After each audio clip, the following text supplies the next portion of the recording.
Hello, friends. This is Larry, and it's Monday. Normally come to you on Sunday, but as life would have it, dealt some technological issues again yesterday with the recording. My apologies to those of you who were trying to tune in live or later and tried to listen to the replay. The audio is simply not there, and I will not go into all the details why that is. Suffice it to say that there was a glitch, and part of it was my own misunderstanding about some settings. But anyway, that's behind us, and I hope we'll just go forward from here, and we will not have that problem reoccur. I am affirming we are getting all the gremlins out of the system, and we'll be able to have a predictable live broadcast every Sunday afternoon. That's my intention, and so I hope you hold that with me, and we'll work through some of the learning curve here and get this working reliably. Anyway, it's Monday here, and it's around 12:30 Hawaii time, and I'm going to re-record my message to you. I'll tell you, this is one of those times where I wish that I worked off of a script because I had a 40-minute message yesterday that was inspired, and I would love to know what I said so I could say it again, but that's not how I work. So we're going to trust the presence and the power and the love of this present moment to present the message that is right for you, because you're going to hear this. You're going to hear this one. Yesterday's was for me, apparently, because it was me and the fly on the wall that heard yesterday's message and not captured any other way. So here we go. So let me begin by saying what I've been talking about over the last several weeks has one primary ulterior motive, you might say, and that is that we have one primary relationship in our life, and there is nothing more important for us to develop is that a relationship with that, and that is what? That is our source, our divine self, our higher self, the truth of us, our true nature, whatever name you want to call it. This is the most important relationship that we can cultivate in our life. And the greater we achieve a more perfected relationship with our source, all will be handled in our life. And that which we are truly seeking will be met and fulfilled when that relationship is established and becomes a reliable feedback device to our reality, to the reality of our own being. And within that reality, of course, is the fulfillment of all of our needs. And so what I've been doing over these last few weeks is looking at the practical approaches, the things that you and I can do to close the gap between our higher self and our conscious awareness of our higher self, our true nature. In other words, when we understand that the truth of our being, and in other words, who we truly are, is not something that we have to work on. It's not something that is not fully formed or fully developed or complete.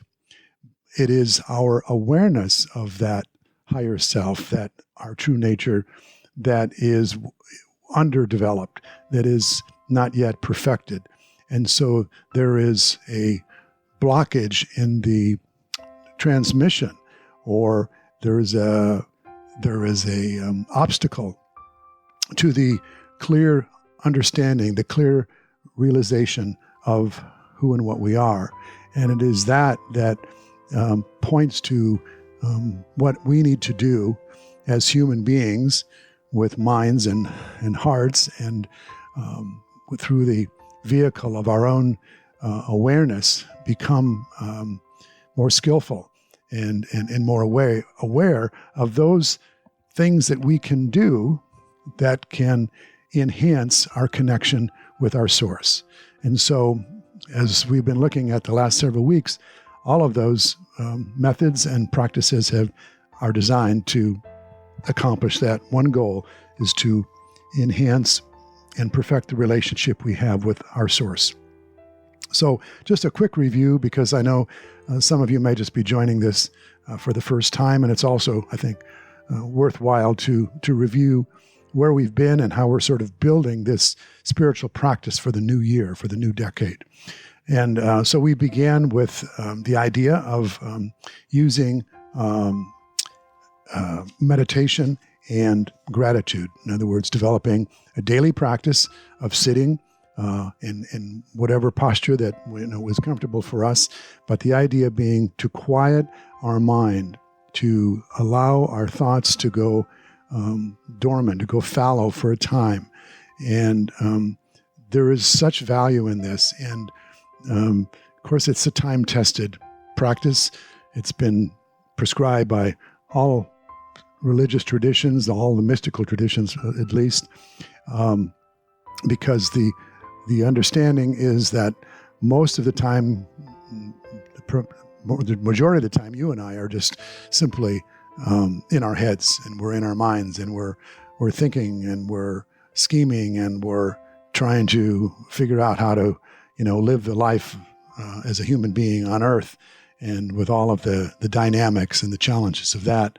And in the consequence of that strategic commitment of our mind, we are in essence blocking out the awareness of this still small voice, you can say, it's been said, of our true nature, of the being that is behind the human. And the being is that which is the eternal aspect of us, the non-physical aspect of you and I. And when we are not in touch with that, then we are sort of running around like a chicken with its head cut off. Pardon the violent description of that, but I couldn't think of another one in the moment. I'll probably think of another one later. But, the feeling that we're sort of just frantically looking here and looking there to try to make our way through life. And we're not in a receptive listening mode for the wisdom and the love that underlies all of who we are and is the truth of who we are, which can guide us much more effectively, much more economically, and much more truthfully towards the peace and the happiness that we seek.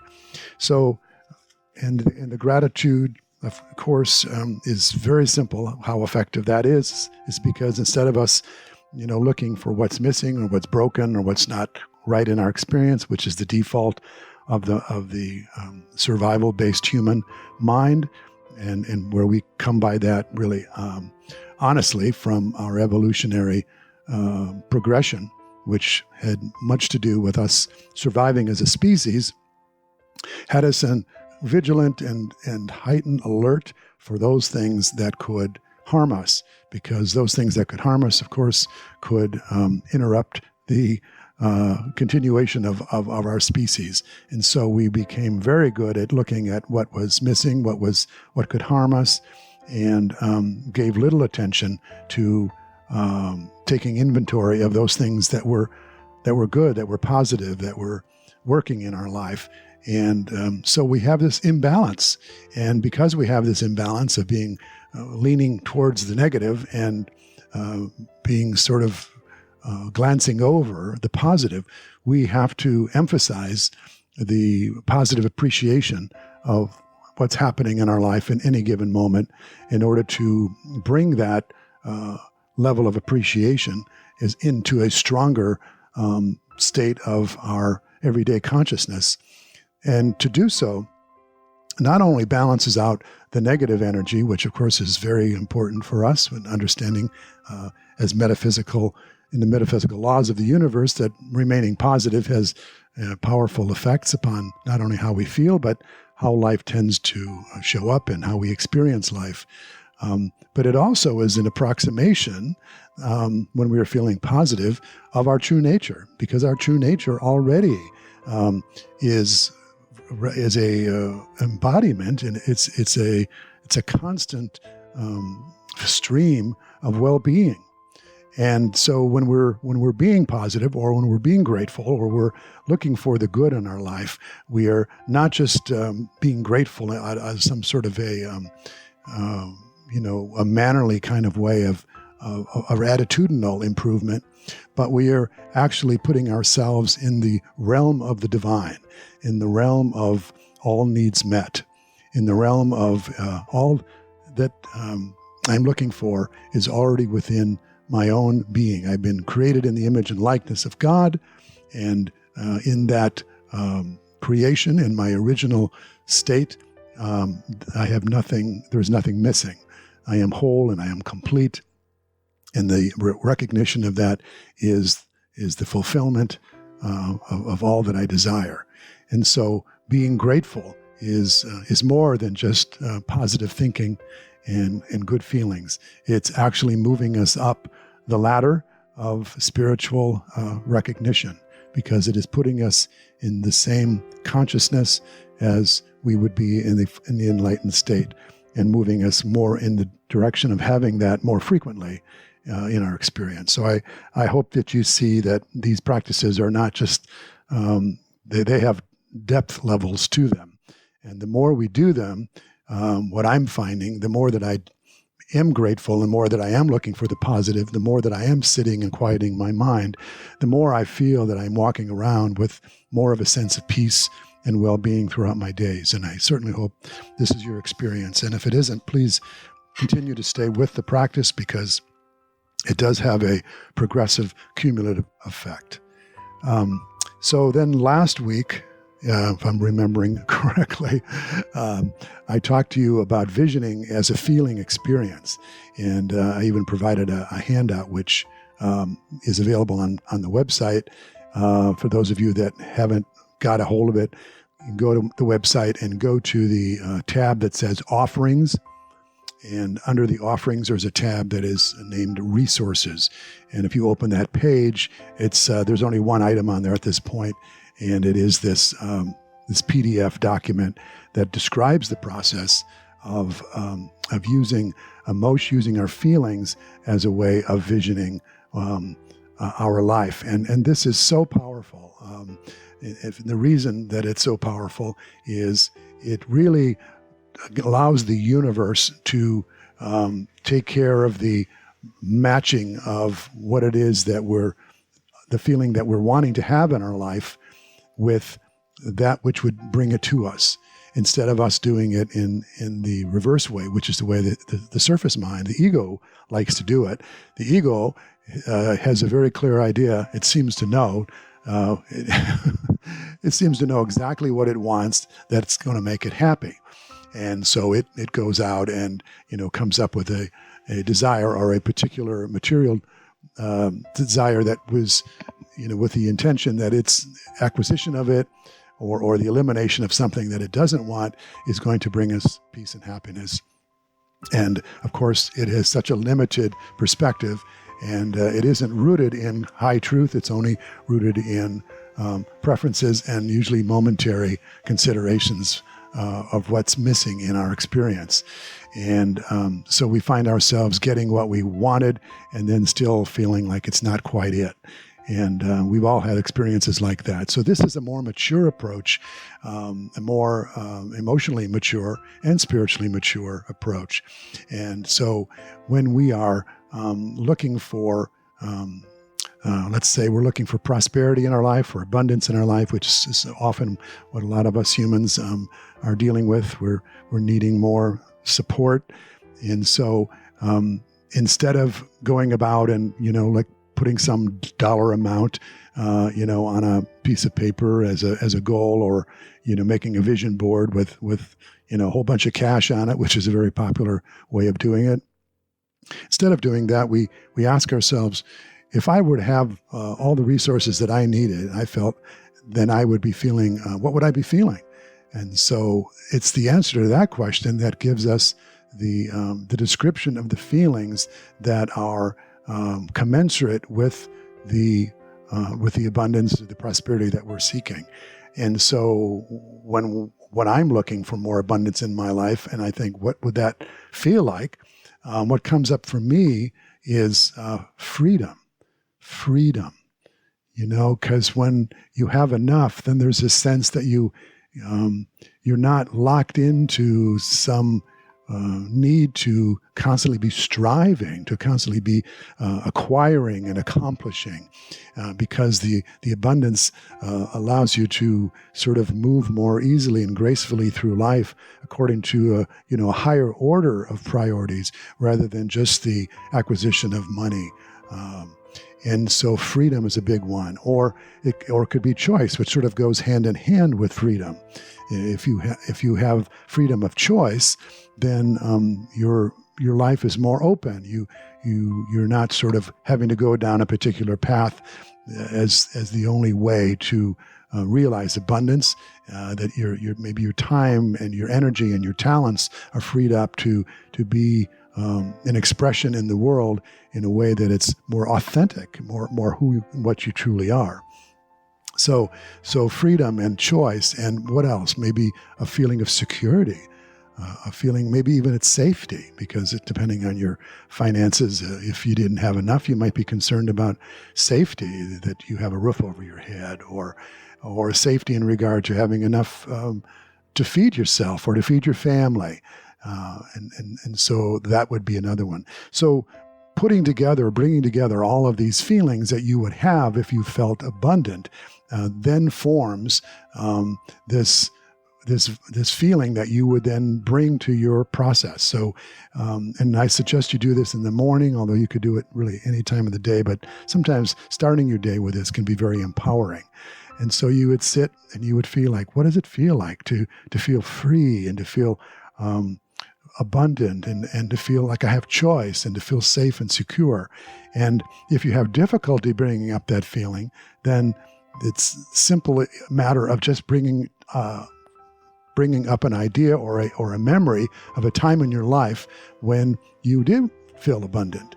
And most all of us have something in our life that we can bring up. And, if it's recent or if it's sometime in the past, when you remember when the circumstances were such that you felt that abundance, you felt that freedom. So just reliving that experience brings the emotions with it. So you don't have to do anything other than just, bring that past experience into the present moment and relive it. And you just really don't have to be worried so much about feelings to wash over and sit with them for a time. And then you just release those feelings into the field of infinite possibilities. You allow the universe to pick up the vibration of those feelings and it knows in its own perfection how to match those feelings with the circumstances or the people or whatever is out there in the field of infinite possibilities that would bring you that experience. But in the meantime, it is also the message that you're sending to your higher self is this is the way you want to feel. And so that also matches up with more feelings about feeling secure and free and having choice, regardless of some future event. We don't really want this to be a future-focused practice, because as soon as we put this out as a future-focused practice, then we are deferring our happiness or our sense of abundance to some event that has not yet occurred, some time that is not now. And I hope you understand this, that we're bringing forth this experience for the value that it has. And there will be consequences from holding that vibration, but we have to really detach from the consequences or the effects. That's not our business. It really is not our business. It's up to the infinite intelligence of the universe, of a universe that is on your side, that is seeking only for you to know your wholeness. And so we can release that. So our job is just really to align our thoughts and feelings with the highest experience that we can bring forth. And by doing so, we are in league of what the enlightened experience is made up of. And so that was last week. And so that brings us current. And what I want to talk about today, as we continue with this motivation of having the best relationship that we can have with our source, what else can we do to bring down, the barriers to the realization of our true nature? That's really what effective spiritual practices are. In fact, I wrote an article one time that was entitled "The Happy Ending That Is Now," and it began with the idea that the litmus test of any spiritual path or practice is its ability to bring you to a state of peace and happiness, regardless of how life is unfolding. Regardless of how life is unfolding. That, of course, is the kicker right there. And that also is what goes with my topic title, Happiness for No Reason. So, we would know about the happiness for a reason. And that, of course, is the conditional kind of happiness that is generally tied to, life showing up a particular way. And when we look at happiness as a reward or a payoff, we're looking at some kind of conditions that have to be achieved or met, like, realizing a goal, like getting your college degree or retiring or, finding the perfect partner. We understand this sort of externalized sort of formula, the calculus of saying, if this, then that, and we know that this is a very fleeting kind of happiness. We know that it's tied to things happening a certain way. And if those things that happen according to our preference, we will have a heightened sense of well-being and happiness. But if it's tied to circumstances, then it's also built like it's built upon sand, or like a house of cards, that if that condition goes away or something else threatens it, then our happiness, goes tumbling down along with the conditions changing. So we're not interested in that. We're all very familiar with it. And there's nothing wrong with being happy if you get what you want in life. It's just that the happiness that we're looking for, the well-being that we're looking for, is much deeper than that, and needs to be able to withstand the slings and arrows of outrageous fortune and misfortune, as Shakespeare said. So that's what we're getting into today. And it's important for us to say that, when we're not happy, when we're not feeling peace and well-being, it's a result of the breakdown in this relationship, this all-important relationship, this primary relationship with our source, that in some sense we are feeling separate from God, separate from our source, separate from who and what we truly are. That is the only thing that can happen that can rob us of this inherent sense of well-being and happiness and the love that we seek and the peace that we seek and the abundance that we seek. That missing experience of those things missing from us is not tied to circumstances. It is a function of how closely aligned we are with our true nature, with who and what we are. And of course, this has been borne out by, thousands of years of spiritual breakthroughs of people who have, become master teachers for us, and have said this, that if your approach to happiness and peace of mind is externalized, it is doomed to fail. It will have short-term appearance of effectiveness, and then it ultimately must fail, because it is not bringing you happiness of your true nature. It's only bringing your positive reaction to favorable events. And this is something that is tentative and transigent, and it's a function of time and space. And time and space are not under our control. Have you noticed?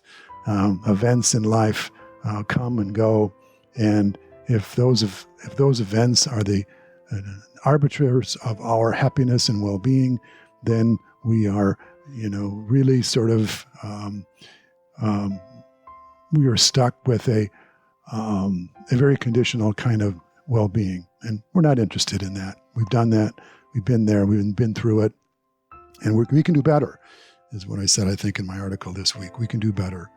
So happiness, the happiness that we're looking for is a natural state of our being.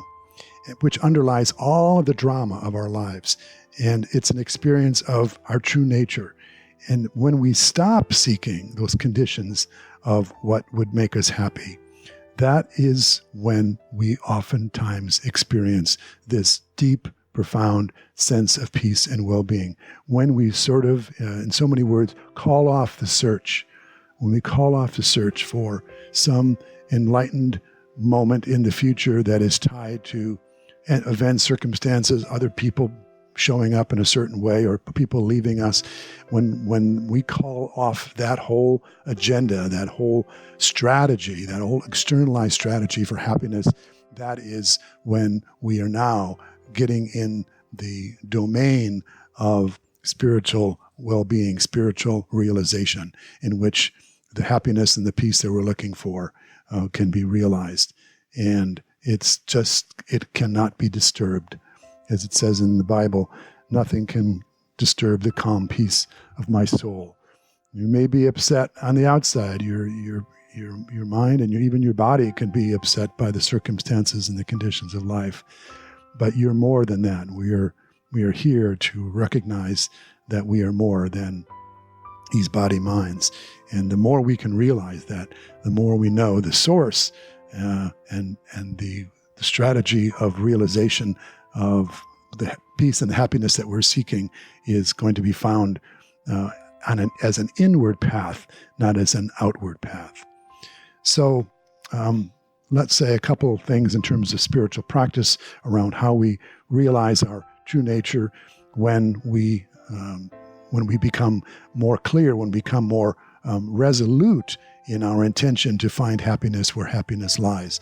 And the first thing I want to say is that, and this is something I've been using more frequently in my life, even though I've known about this and I've heard about it hundreds of times.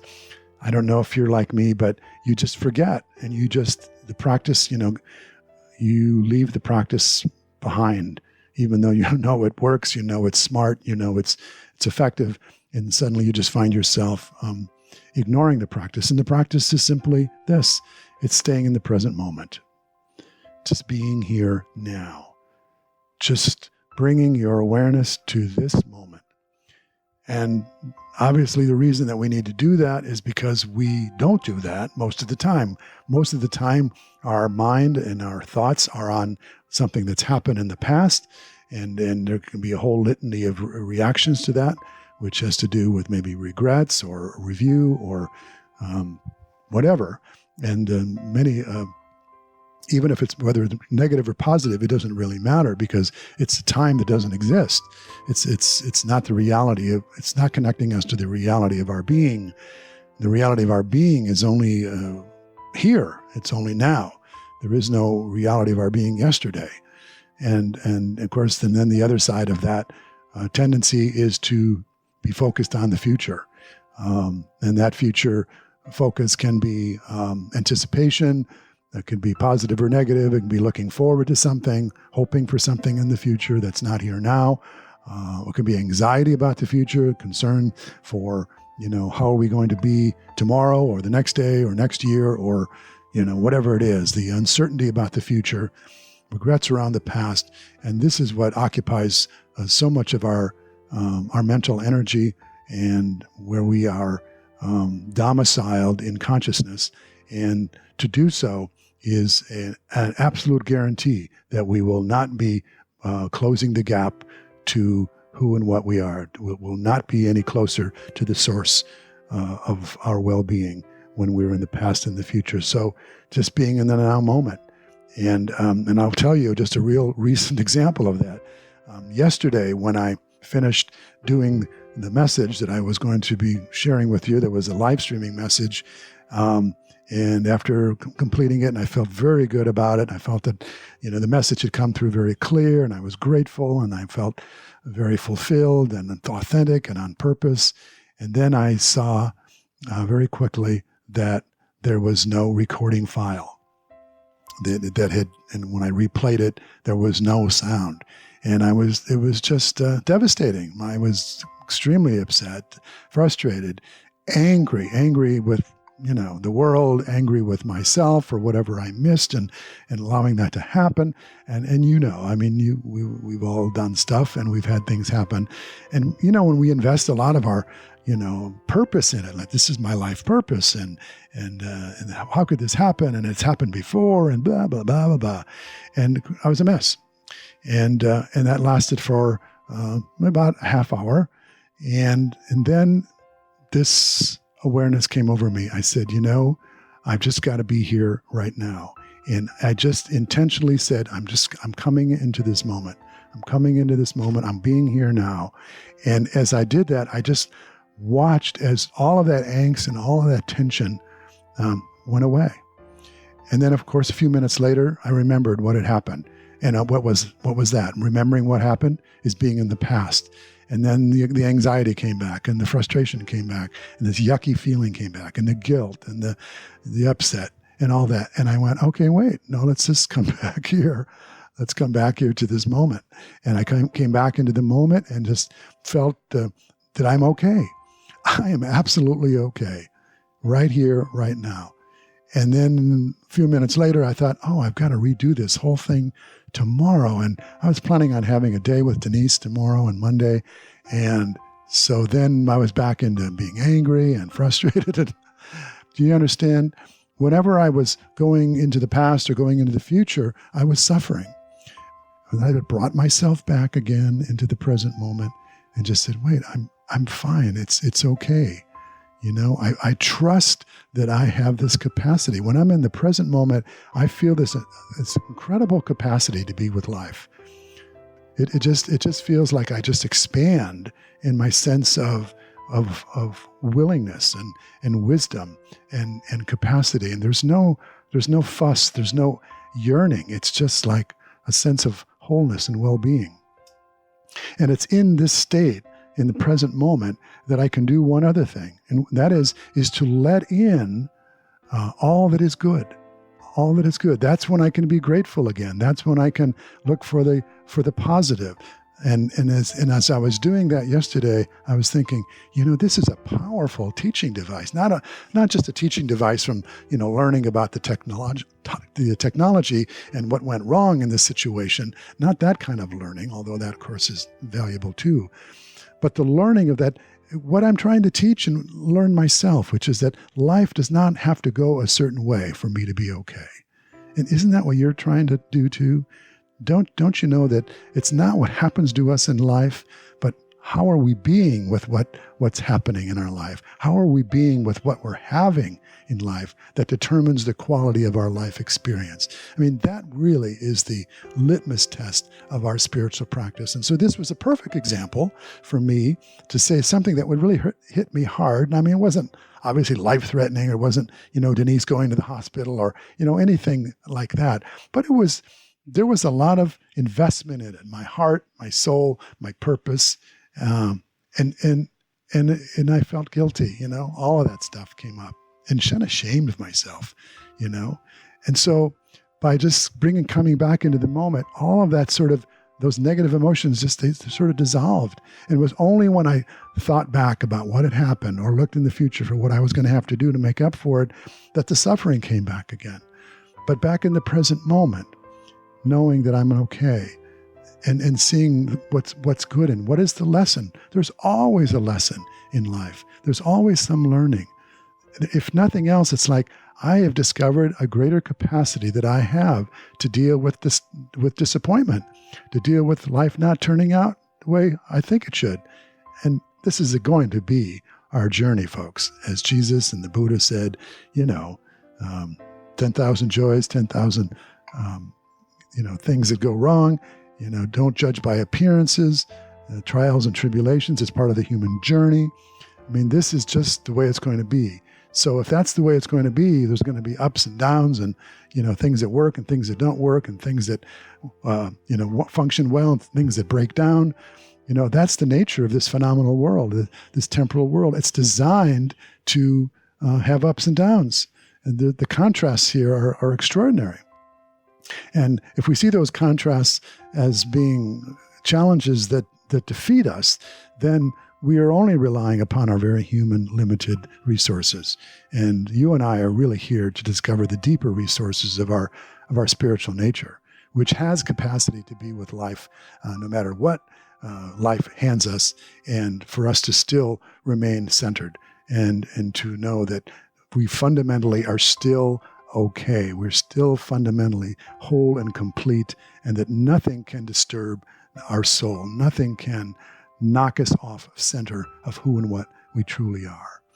And sometimes it's just really about staying in this present moment and then seeing how all of the other capacity of these other spiritual practices then are available to us, not only available to us, but we're receptive to them.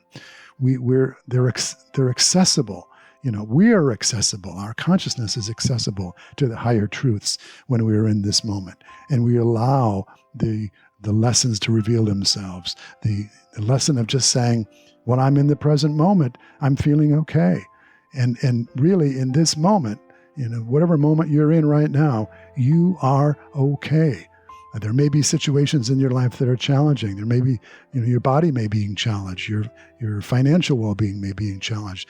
But when you get into the present moment, you access a part of you, the greater part of you, I must add, the greater part of you is fine. The greater part of you has been with you through all of the challenges of your life and has not been diminished or harmed in any way. And this is the part of us that we are here to uncover.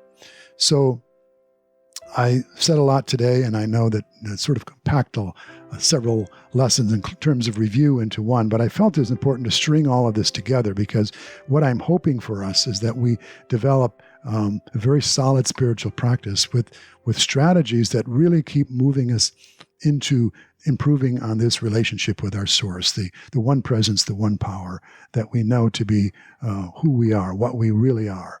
And if we can be more grateful, and we can sit and allow our thoughts to settle, and we can stay in the present moment and become accessible to the higher wisdom that can shift our consciousness and have us be more in a state of peace and well-being, well, that's the vibration that we're going to be putting out into the world. And we're going to be walking much more lightly through life. We're going to be traveling much more lightly. And a lot of the baggage of the human self, the egoic self that needs life to be a certain way for us to be okay, will begin to fall away. Our list of needs will go down as we perceive more and more of the fulfillment of our needs within ourselves, within the awareness of our deeper nature. So I hope this has been a blessing to you. That's always my wish. And one thing I really want to encourage you to do, if you have a moment, is give me feedback. It's different when I'm not in front of a congregation, and so I don't get any feedback. And it's not for my glorification or for my needing to know that I'm good or worthy. That's my own lesson to work on, and that would only be taking me further afield from that. It's really more to know that this is how this is landing for you, because I will take the feedback and I will work with it in a way, because you are my community, those of you who listen. And we're interested in building community and raising our consciousness together.